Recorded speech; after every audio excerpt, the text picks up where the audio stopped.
দেখেন 100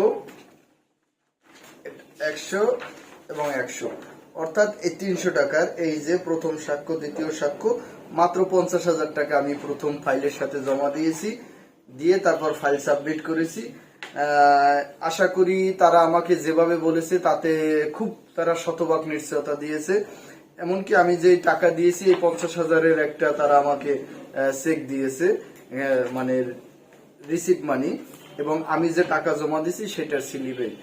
অর্থাৎ আমি তাদের সম্পূর্ণ ডকুমেন্ট রাখছি। তারা বলছে যদি কোনো প্রকারে না হয় তাহলে তারা আমার টাকা রিটার্ন করবে, এবং আমি মোটামুটি তাদের প্রতি খুব খুশি। ইনশাল্লাহ দেখি কি হয়। যদি ভালো তাদের কাছ থেকে আমি কোনো ফিডব্যাক পাই তাহলে অবশ্যই আমি আপনাদেরকে জানাবো এবং আপনারা ওটা ট্রাই করতে পারবেন। তবে তাদের বেশ কয়েকটা ভিসার ছবি আমি দেখেছি। আশা করি আল্লাহ চায় তো ভালো কিছু হতে পারে, না হলে তো আর আসলে কিছুই করার নাই, সব হচ্ছে এই নসিবের ব্যাপার।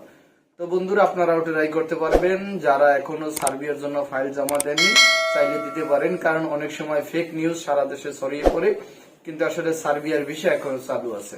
ধন্যবাদ সবাই।